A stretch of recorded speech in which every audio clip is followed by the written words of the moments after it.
Hi, this is Brent with BDA Studios, and today I want to talk about how to laser engrave on 3D printed objects. I've got my xTool F1 set up and a few objects that I want to engrave on, so let's jump right in and take a look. So here we are in xTool Creative Space. I'm already connected to my device and I've got my logo. This is an SVG file, and so when I go to engrave this, you'll see that it's set to engrave and it's set up as an SVG. If this were a image like a PNG or JPEG file, then you'd have slightly different settings for the engraving. So this is specifically talking about engraving things like an SVG file, which could be somewhat of an image or logo or text.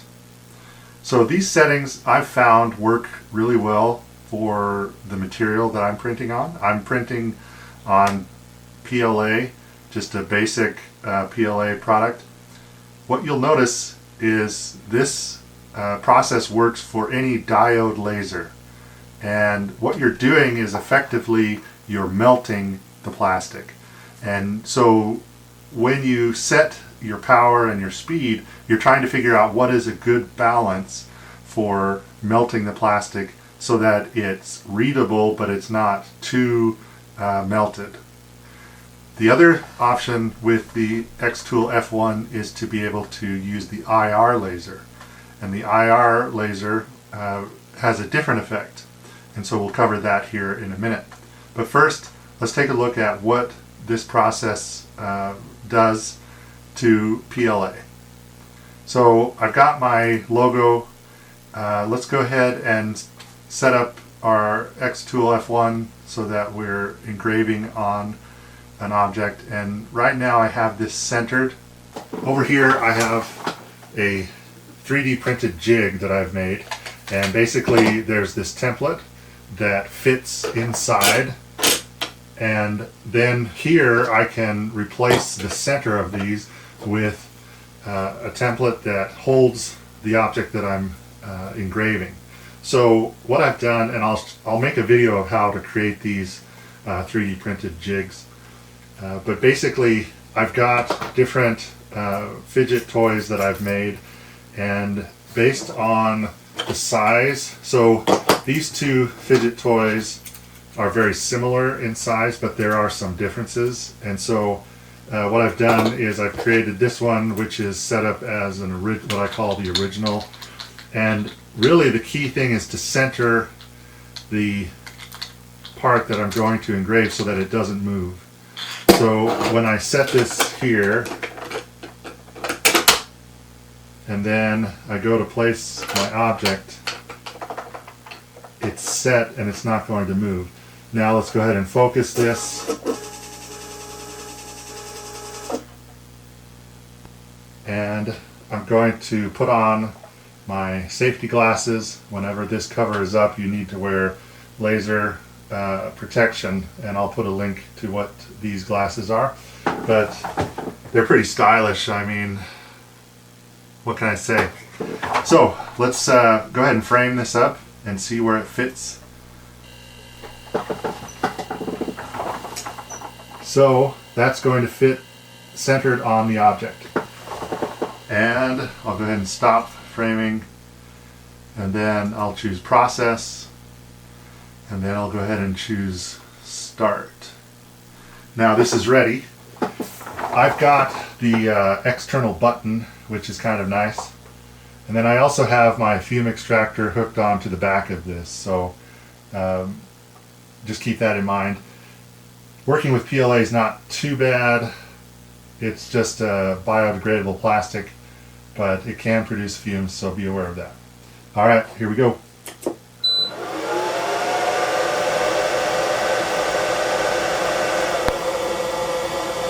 Okay, so that's in real time, and as you can see, it looks really good.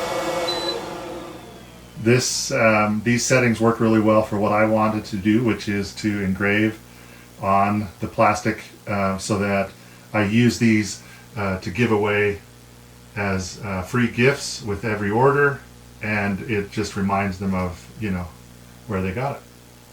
Okay, let's try a couple of others. Now, the challenge with a diode laser, and that's a blue light, what you're dealing with is the laws of physics. And the laws of physics say that light will reflect or not reflect based on the color of the object. And so let's take a look at this blue egg that I've got, and I'll switch out the jig.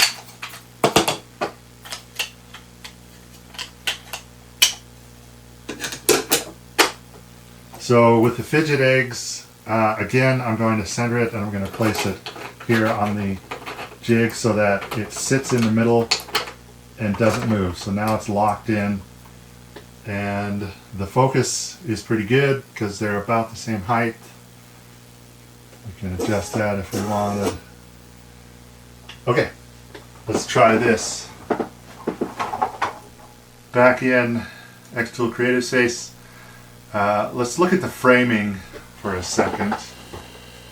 In this object, the framing is a little off-center because of the nature of the thing. So what I'm going to do is switch that up. I'm going to come here and I'm going to select, and then I'm going to use the arrow keys. I'm going to move this back 2, 3, 4, 5, 6, 7, 8, 9, 10. And let's see how that looks. Okay, so that's a little more centered. Okay, let's go ahead and process this. Click Start, and here we go.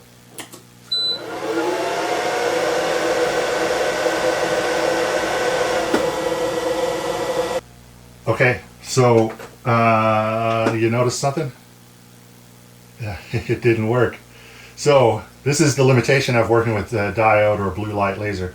The material type, the color of the material, is going to influence how well it engraves. Or it's not melting. That's the problem. It's not melting the plastic. All right, so we're going to try switching to the IR or infrared laser and see how that works. So let's jump back over to XCS. And what I want to do is create another canvas. And if you don't see the canvas list, when you're in XCS, you click up here on the first where it says canvas. It may be labeled. If you downloaded a file, it might have a name or something associated with this layout.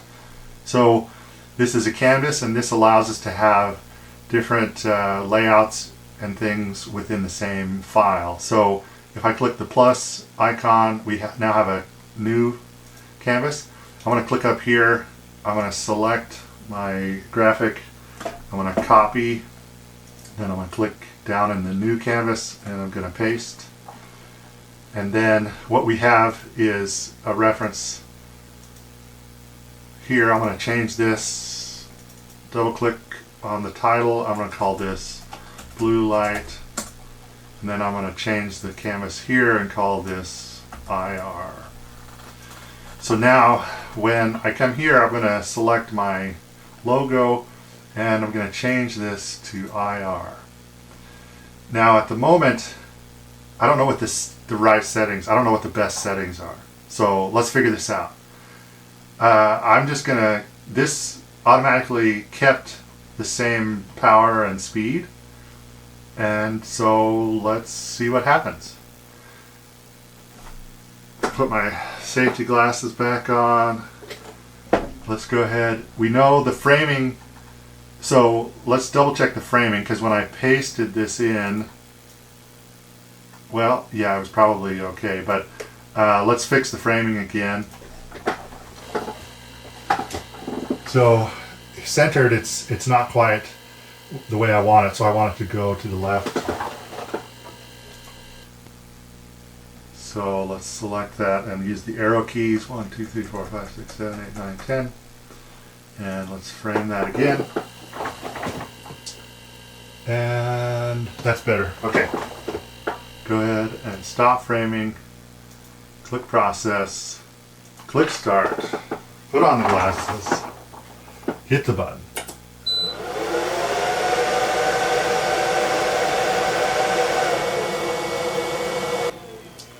Okay. It didn't do anything. Sweet. Let's change the settings. Get that centered.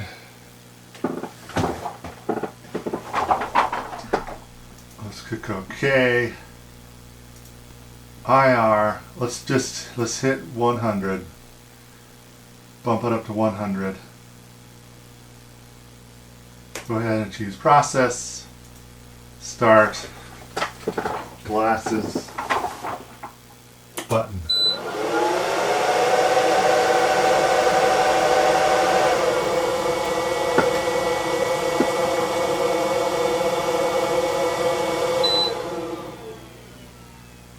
Okay. I'm not seeing anything happening, so let's try something else. Let's swap out this. I want to engrave on. Let's try a different color. This is just, I'm using the back of this is a different jig for a different product. So let's focus. We know that the lasers should interact with the black plastic, so let's try it one more time. I'm just going to go back here, and one thing you can do is on the machine you can double press the button, or same here. So I'm just going to double press this button and it's going to redo exactly what I just had. So let's see what happens.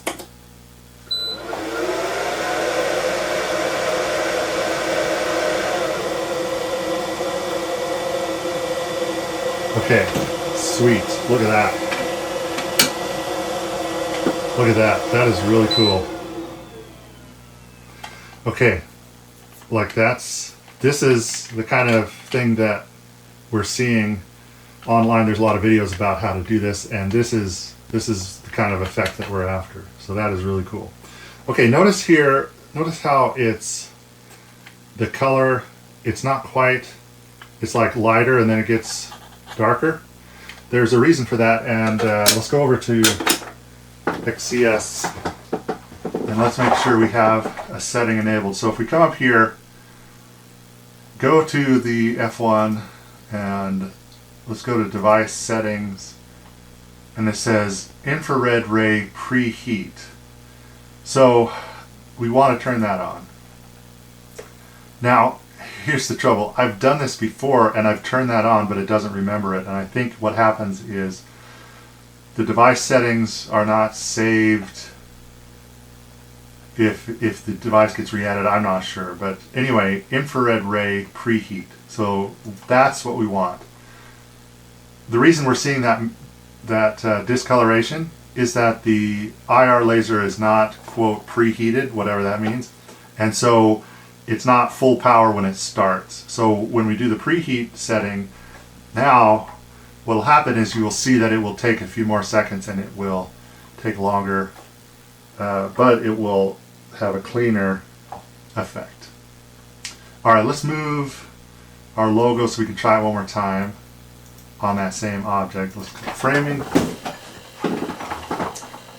And it's hard to see. If you need to, sometimes you can put a piece of paper down to kind of get a sense of where it is. If you're old like me and you can't see, we'll just do that. Let's stop framing. Let's move it up just a little. Frame it one more time. Perfect. Okay. Go ahead and click process. Click start. Put on our glasses. Obviously, if you don't have glasses, you just close the lid, and then you don't have to worry about safety glasses if the lid's closed. But anyway, they're a good idea to have anyway. Okay, let's do it. Notice, so what's happening is now the laser is preheating.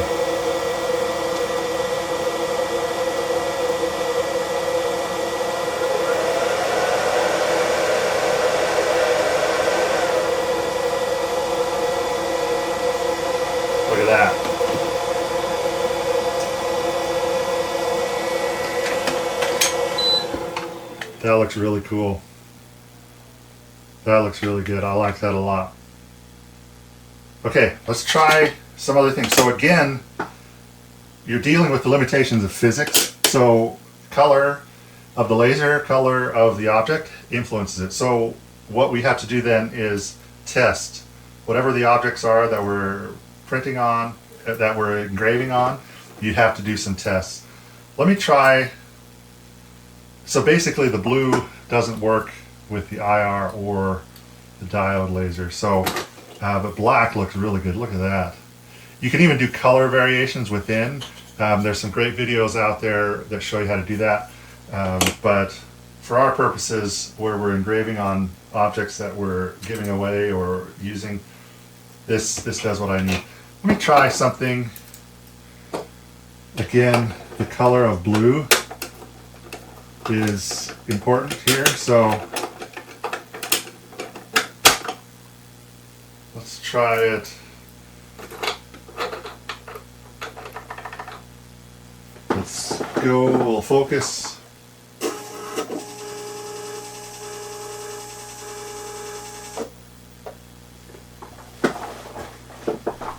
Come back here.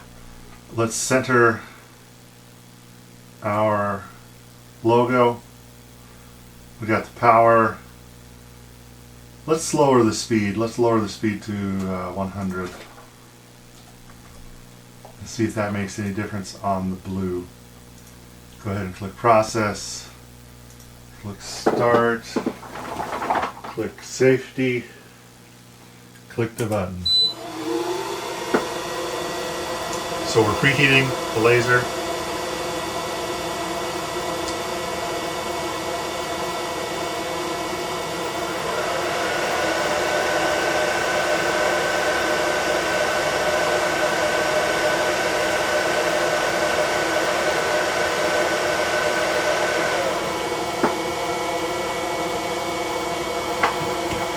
Okay, it did something.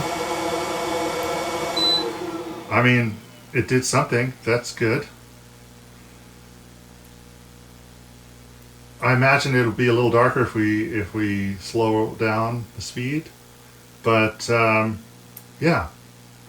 So again, the lesson is you have to practice. You have to test things. You have to test your materials. You have to test your layouts. Hopefully this gives you some ideas of how to do that. In the future, like I said, I'll talk more about how to create these jigs for your the F1, as well as jigs for other lasers or other objects that you want to engrave. Thanks for watching. Be sure to like and subscribe, all that good stuff. Tell your friends, tell your neighbors, tell your mom you love her for Mother's Day, and we'll talk to you guys later. Thanks.